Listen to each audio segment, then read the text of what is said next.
Hello everyone, स्वागत है आप सभी का ITI इजी इलेक्ट्रीशियन चैनल में। आज हम लोग टेस्ट सीरीज का पार्ट 13 लेकर आए हैं। इस टेस्ट सीरीज को कैसे देना है चलिए जान लेते हैं शॉर्ट में। ये 10 क्वेश्चंस का टेस्ट सीरीज है और आप सभी को टेस्ट को खुद से देना रहता है। इसमें कॉपी में 1 से 10 तक नंबरिंग कर लीजिए। जितने क्वेश्चन सही होंगे तो उसे सही टिक करना है तथा गलत आंसर को क्रॉस कर देना है और अंत में देखना है कि आपके 10 में से कितने नंबर आ रहे हैं। प्रत्येक क्वेश्चंस के लिए आप सभी को 15 सेकंड का समय दिया जाएगा। यदि समय कम पड़े तो वीडियो को पॉज करके आंसर को दे दीजिएगा। तो चलिए वीडियो को स्टार्ट करते हैं। तो 1 नंबर क्वेश्चन में है, स्प्लिट फेज मोटर वाइंडिंग में मुख्य कुंडलन तथा प्रारंभिक कुंडलन में खांचा कोण स्लॉट एंगल होना चाहिए। तो ए है, ऑप्शन नंबर ए में है 270 डिग्री, बी है 180 डिग्री, सी है 90 डिग्री और डी है 30 डिग्री। तो आंसर दीजिए इसका।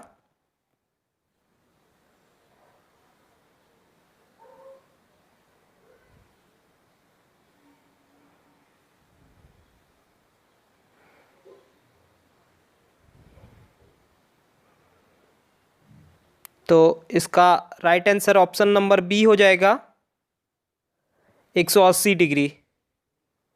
तो स्प्लिट फेज मोटर वाइंडिंग में मुख्य कुंडलन तथा प्रारंभिक कुंडलन में खांचा कोण 180 डिग्री होना चाहिए। नेक्स्ट है, थर्मोस्टेट की द्विधातु स्ट्रिप निम्नलिखित की बनी होती है। तो ए है ब्रास आयरन, बी है कॉपर आयरन, सी है ब्रास कॉपर और डी है मैग्नीज सिल्वर। तो आंसर दीजिए इसका।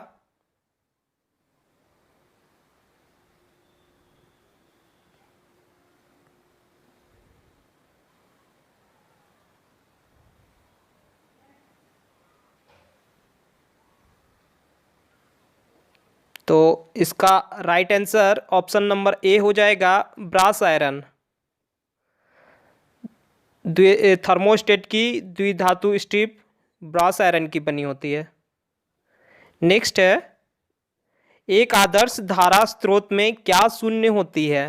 तो ए है आंतरिक चालकता, बी है आंतरिक प्रतिरोध, सी है शून्य भार पर वोल्टता और डी है उर्मिका। तो आंसर दीजिए इसका।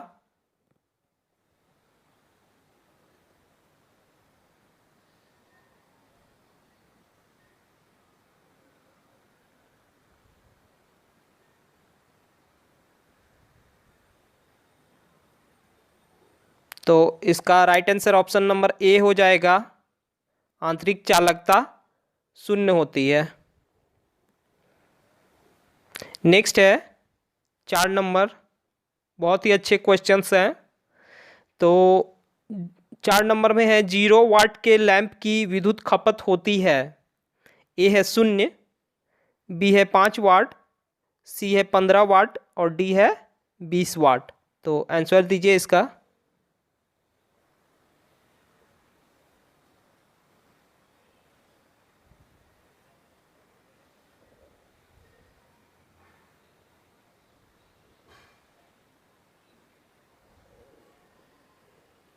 तो इसका right answer option number B हो जाएगा, 5 वाट।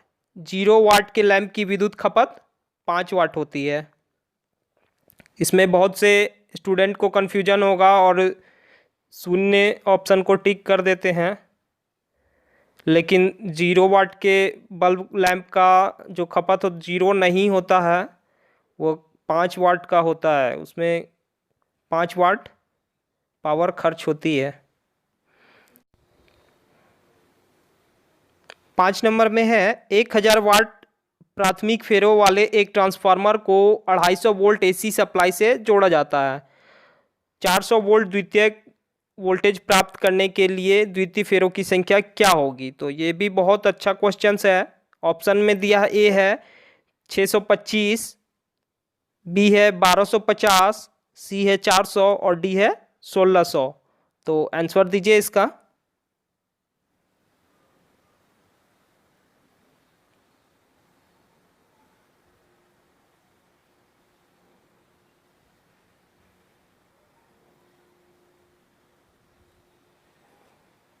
तो इसका right answer option number D हो जाएगा 1600।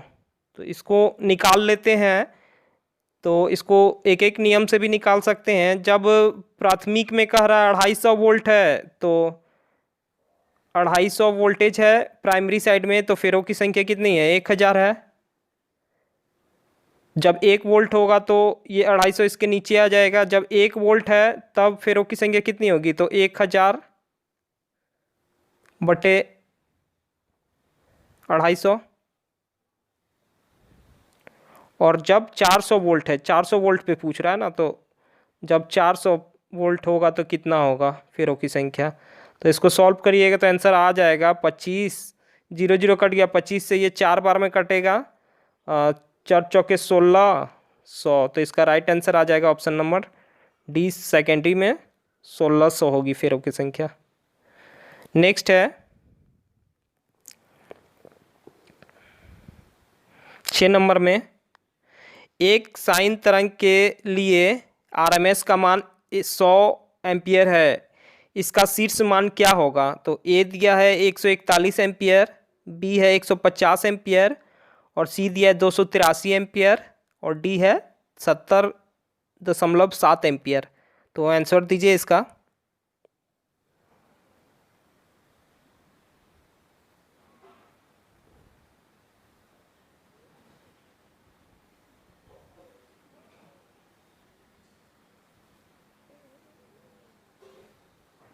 तो इसका right answer option number A हो जाएगा 141 एम्पियर। ए हो जाएगा। तो इसे निकालने का फॉर्मूला है कि IRMS इक्वल टू हो जाएगा आई मैक्स बटा √2 से निकल जाएगा। तो IRMS का वैल्यू कितना दिया है? IRMS का वैल्यू 100 दिया हुआ है एम्पियर, और ये √2 है जो ये ऊपर चला जाएगा। आई मैक्स का वैल्यू निकालना है तो √2 का वैल्यू कितना होता है? 1.414 होता है। ये हो जाएगा आई मैक्स। तो इसको जब सॉल्व करिएगा तो आ जाएगा 141 एम्पियर। तो राइट आंसर ऑप्शन ए हो जाएगा। तो IRMS का वैल्यू होता है आई मैक्स बटा √2। तो यहाँ पे शीर्ष मान, मैक्सिमम मान निकालना है। तो आई मैक्स का वैल्यू पूछ रहा है, तो आई मैक्स इक्वल टू हो जाएगा RMS इंटू √2। ये ऊपर चला जाएगा। तो इसको सॉल्व कर दीजिए। √2 का वैल्यू 1.414 होता है। तो जब सॉल्व करिएगा तो आ जाएगा 141 एम्पियर।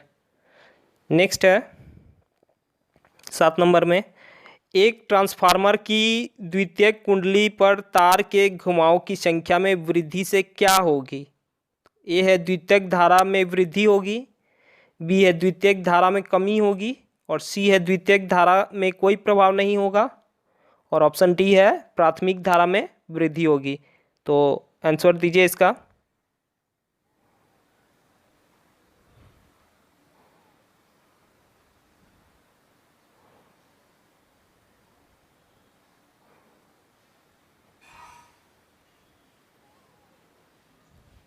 तो इसका राइट आंसर होगा ऑप्शन नंबर बी हो जाएगा, द्वितीयक धारा में कमी होगी। जब द्वितीयक साइड में फेरों की संख्या अधिक होगी, ये प्राइमरी हो जाता है। जब अधिक होगी तो वोल्टेज अधिक होगा तथा करंट का मान कम होगा।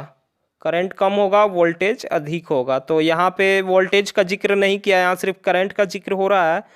तो द्वितीयक में धारा, करंट का मान कम होगा, और प्राइमरी में अधिक होगा, तो इसका right answer option number B हो जाएगा।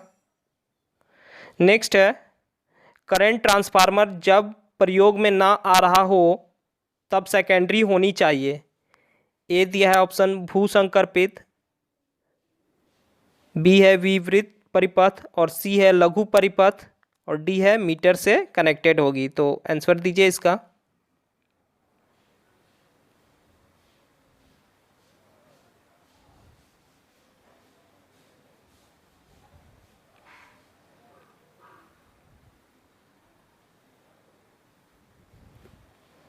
तो इसका राइट आंसर होगा ऑप्शन नंबर सी हो जाएगा राइट, लघु परिपथ होगा, शॉर्ट सर्किटेड हो जाएगी। जब करंट ट्रांसफार्मर जब प्रयोग में ना आ रहा हो तो सेकेंडरी होना चाहिए शॉर्ट सर्किट, लघु परिपथ। 9 नंबर में है, जिस मोटर को सबसे कम अनुरक्षण की आवश्यकता होती है वह मोटर कौन सी है। तो ए है डीसी शंट मोटर, बी है डीसी सीरीज मोटर, सी है स्लिप रिंग इंडक्शन मोटर, और डी है स्क्विरल केज इंडक्शन मोटर। तो आंसर दीजिए इसका।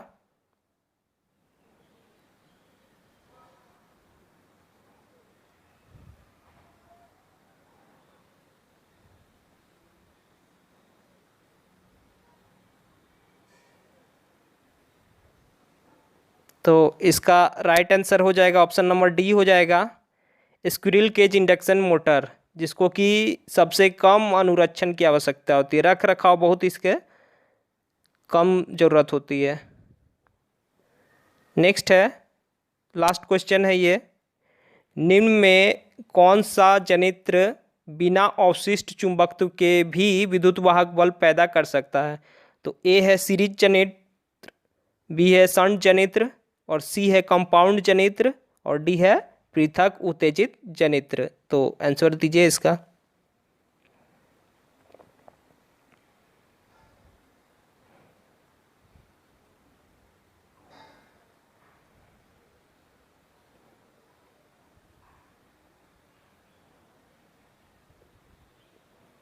तो इसका राइट आंसर ऑप्शन डी हो जाएगा, पृथक उत्तेजित जनित्र बिना अवशिष्ट चुंबकत्व के भी विद्युत वाहक बल पैदा कर सकता है। तो ये भी बहुत मोस्ट इंपॉर्टेंट क्वेश्चन है।